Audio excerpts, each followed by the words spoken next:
आपने पत्र लिखा और आपने लिखा कि आपके आध्यात्मिक ज्ञान को मैं शत शत नमन करती हूँ और ना सिर्फ अपने रोगों के विषय में आपसे जानकारी चाहती हूँ, वरन अध्यात्म के मार्ग पर आगे बढ़ने के लिए आपसे दिशा निर्देश व सहायता की हार्दिक व उत्कट इच्छा रखती हूँ। सब धर्म ग्रंथों को आप पढ़ोगे तो सब धर्म ग्रंथों का एक ही सार है। सभी ये कहते हैं, कुरान को पढ़ोगे, गीता को पढ़ोगे, श्री गुरु ग्रंथ साहब को पढ़ोगे, बाइबल को पढ़ोगे, धम्मपद को पढ़ोगे, भगवान महावीर की जिनवारी पढ़ोगे या कबीर की पढ़ोगे, रविदास की पढ़ोगे, रहीम की पढ़ोगे, फरीद की पढ़ोगे, किसी की भी पढ़ोगे, सबने एक ही बोला है कि एक परमात्मा है, एक अल्लाह है, एक राम है। और इतना पढ़ने के बाद भी और हम एक ही संतान है। जैसे ये चार नारे हैं, चार नारे आम प्रचलित हैं कि सिख ये बोलते हैं सत श्री अकाल, हिंदू ये कहते हैं कि हर हर महादेव, मुसलमान ये कहते हैं कि अल्लाह अकबर, ऐसे ईसाई भी कहते हैं गॉड इज लव या गॉड इज ग्रेट। अब इनका अर्थ देखेंगे तो सत श्री अकाल का अर्थ है जो सत्य है वो परमात्मा है, श्री का अर्थ है सबसे बड़ा, अकाल का अर्थ है जिसकी मृत्यु नहीं होती। जो परमात्मा है वो सबसे बड़ा है, इसका अर्थ ये है। हर हर महादेव का अर्थ है, हर का अर्थ है परमात्मा, हरि परमात्मा, और महादेव का बड़ा है जो सबसे बड़ा है। हर का अर्थ भी यही है कि परमात्मा सबसे बड़ा है। अब मुसलमानों में हम ले ले अल्लाह अकबर, तो उसमें भी यही आएगा कि अल्लाह का अर्थ है परमात्मा, अकबर का मतलब है जो सबसे बड़ा है, कि परमात्मा ही सबसे बड़ा है। ऐसे ईसाई में गॉड इज ग्रेट, कि परमात्मा है वही सबसे बड़ा है। अब एक आदमी पानी को वाटर बोलता है, एक आदमी आप बोल रहा है, एक आदमी जल बोल रहा है। ऐसे एक ही परमात्मा के अलग अलग नाम ले रहे हैं और एक सत श्री काल के नाम से तलवारें निकाल लेते हैं कि अल्लाह अकबर नहीं बोलना, सत श्री काल बोल रहा है। दूसरे आदमी इस नाम से तलवारें निकाल लेंगे, हत्या कर देंगे कि तूने सत श्री काल नहीं बोलना, अल्लाह अकबर बोल रहा है। तीसरा आदमी कहेंगे कि नहीं, हर हर महादेव बोलना है, अल्लाह अकबर भी नहीं बोलना, सत श्री काल भी नहीं बोलना। इसके नाम से वो तलवारें निकाल लेंगे, एक दूसरे की हत्या कर देंगे। अब ये कितनी अज्ञानता का बोध है कि एक सारे नारे यही कह रहे हैं कि परमात्मा ही सबसे बड़ा है, और सारे ही मानते हैं कि एक परमात्मा है। परमात्मा या कोई 4-5 हो, 10 हो, 50 हो, सभी ये मानते हैं कि एक परमात्मा है और सभी ये मान रहे हैं कि परमात्मा ही सबसे बड़ा है। ये रोज पढ़ते हैं, कुरान में भी मुसलमान पढ़ेंगे, गुरु ग्रंथ साहब में भी सिख भाई पढ़ेंगे, रामायण में भी, महाभारत में भी, शास्त्रों में भी हिंदू सब ये पढ़ेंगे।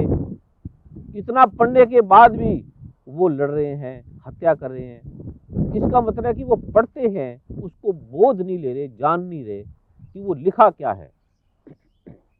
जैसे हम किसी आदमी को कह दे कि तुम्हारा पेट खराब है, तुम त्रिफला ले लो, वो आदमी अगर त्रिफला ही करता रहेगा, त्रिफला लेगा नहीं, उसको खाएगा नहीं, तो त्रिफला के सिमरन से उसका रोग दूर नहीं होगा।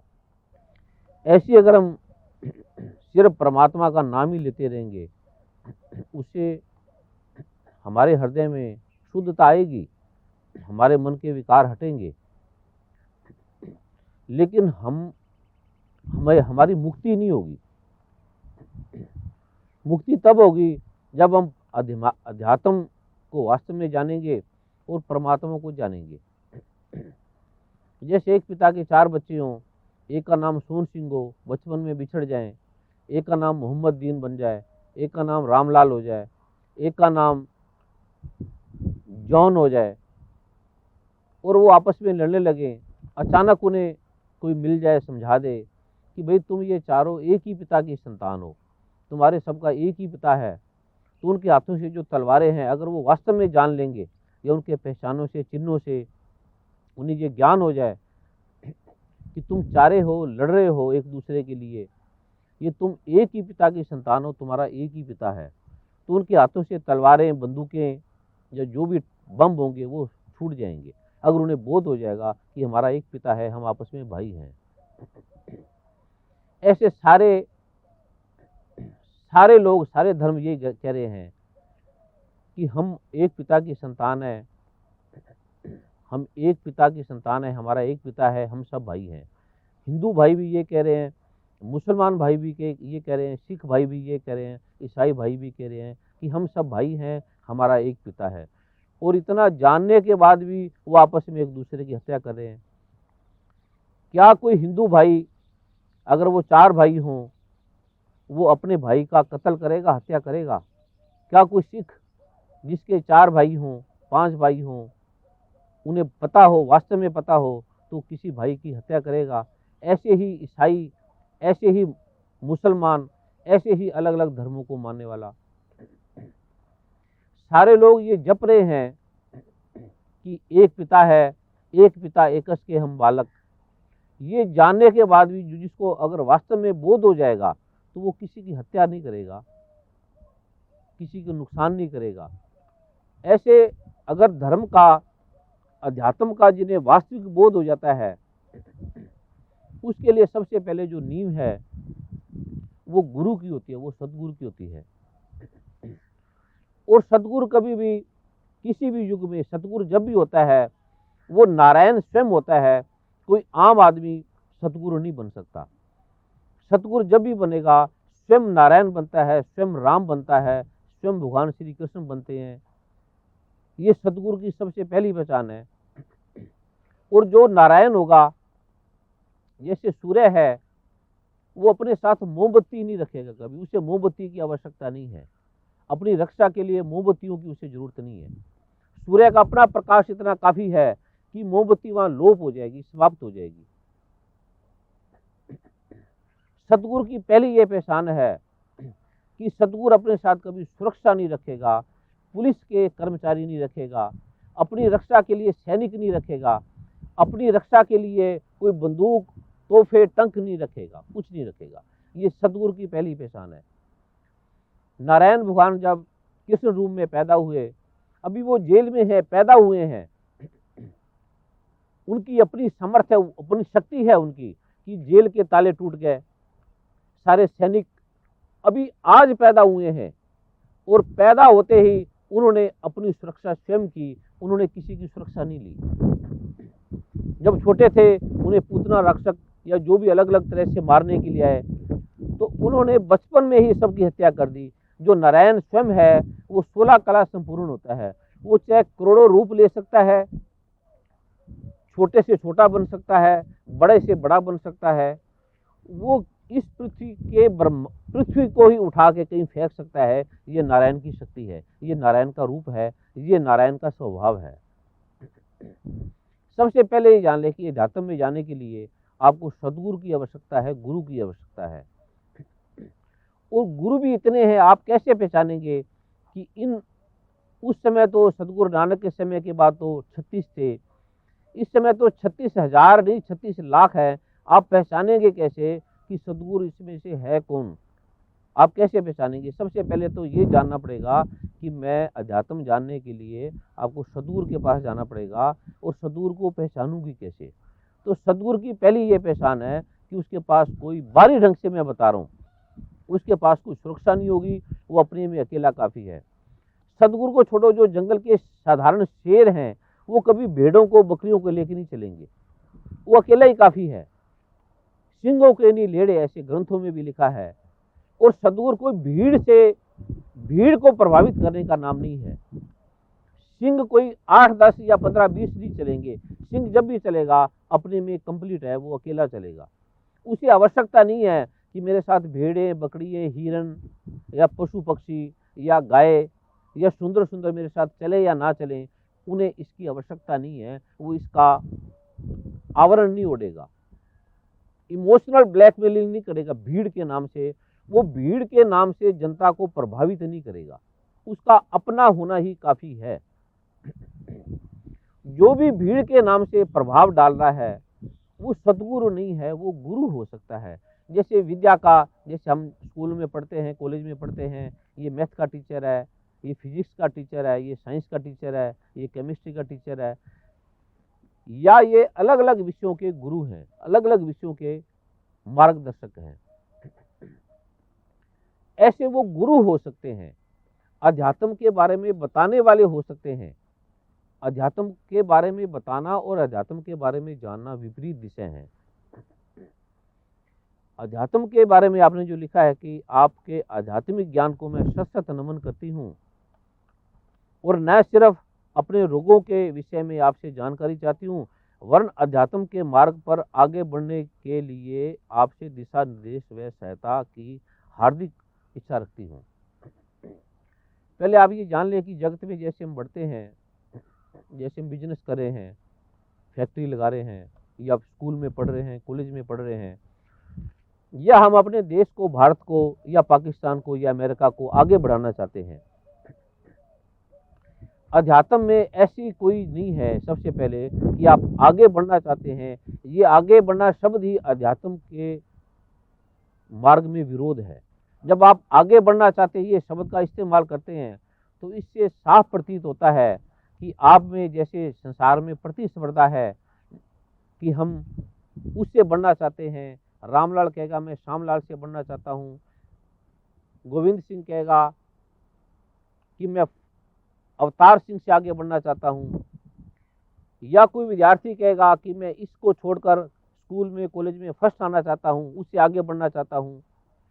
अध्यात्म में आगे बढ़ने की जो इच्छा है, ये अध्यात्म के मार्ग में सबसे बड़ी बाधा है, ये सबसे बड़ा विरोध है।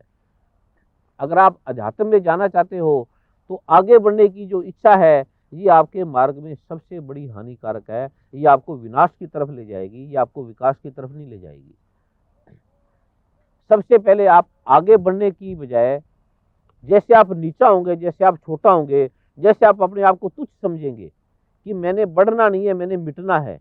अध्यात्म में मिटने का नाम अध्यात्म है। जैसे कोई बूंद कहे कि मैं सागर को जानकर सागर से आगे बढ़ना चाहती हूँ, या दूसरी बूंदों से आगे बढ़ना चाहती हूँ, मुझे सागर के बारे में जानकारी दो।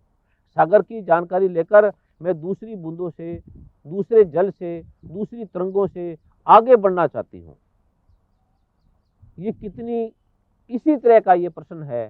जब आप कहेंगे कि मैं अध्यात्म में आगे बढ़ना चाहती हूँ, तो इसी तरह का ही ये उत्तर है कि अध्यात्म में आगे बढ़ने की का कोई प्रश्न नहीं है। दूसरा आपने बोला कि मैं उत्कट इच्छा रखती हूँ, बड़ी इच्छा रखती हूँ।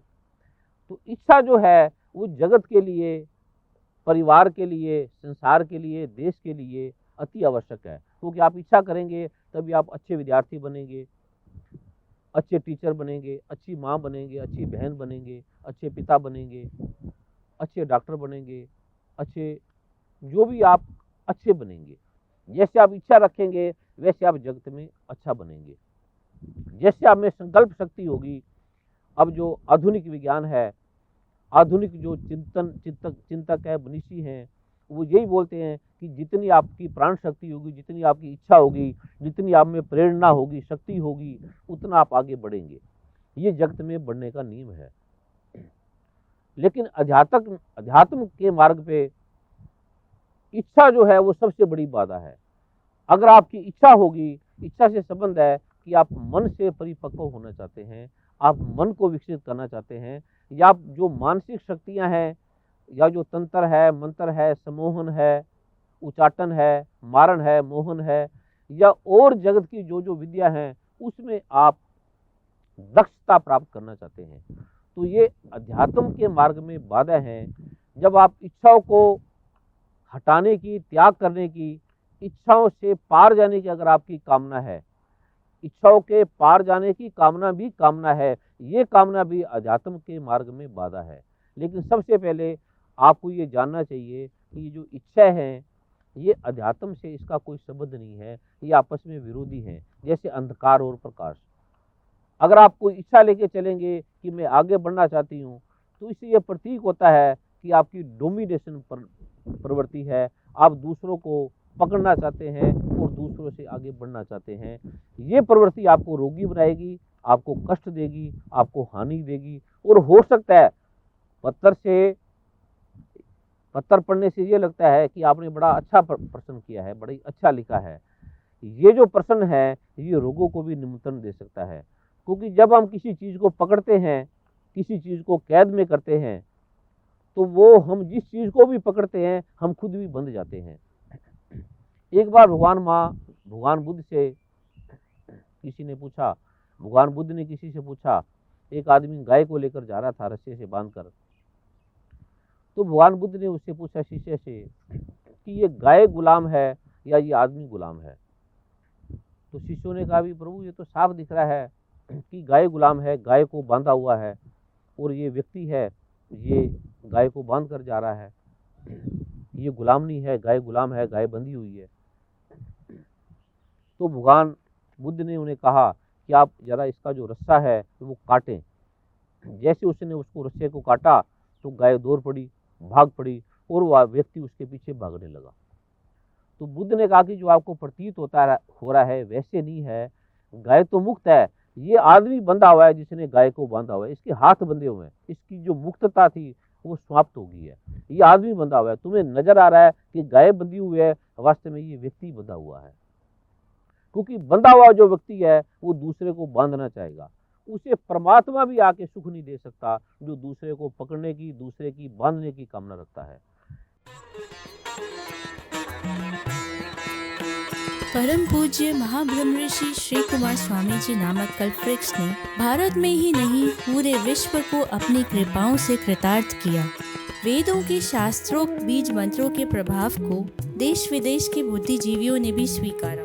2 मई 2011 को यूएस के न्यूयॉर्क सीनेट ने निर्विरोध प्रस्ताव पारित करके परम पूज्य महाब्रह्म ऋषि श्री कुमार स्वामी जी को सम्मानित किया। On the resolution, all in favor signify by saying aye. Opposed? The resolution is adopted. Nassau county के असेंबली हॉल में आयोजित एक भव्य समारोह में सीनेट में निर्विरोध प्रस्ताव पारित करके 29 अप्रैल को ब्रह्मर्षि श्री कुमार स्वामी जी डे घोषित किया गया। इस प्रकार देश विदेशों की सांसदों ने कृतज्ञ भाव से अनेकों पुरस्कार, angel of humanity, pride of world, happiness, health and piece ambassador award इत्यादि से सम्मानित किया। विश्व के शक्तिशाली देशों ने अंततः बीज मंत्रों की सनातन शक्ति को स्वीकार कर ही लिया। परम पूज्य महाब्रह्म ऋषि श्री कुमार स्वामी जी केवल आध्यात्म से ही नहीं वरन दैवव्य पार्श्व चिकित्सा और अभिमंत्रित औषधियों से भी असाध्य रोगों का निवारण करते हैं, जिसका आधुनिक मेडिकल साइंस के पास कोई इलाज नहीं है। परम पूज्य महाब्रह्म ऋषि श्री कुमार स्वामी जी को लोगों के चित्र देखकर रोग विश्लेषण एवं उनके समाधान हेतु all India Hakim Ajmal Khan award और बेस्ट आयुर्वेदिक फिजिशियन अवार्ड से भी सम्मानित किया गया।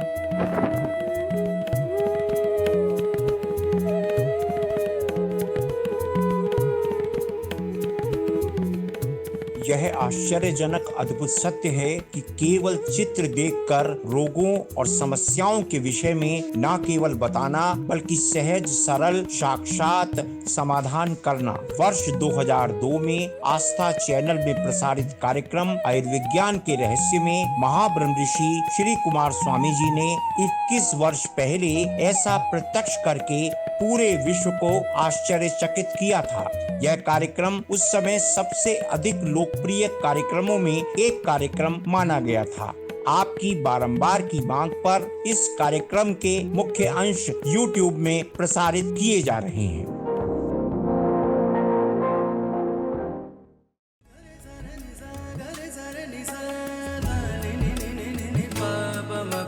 Bye.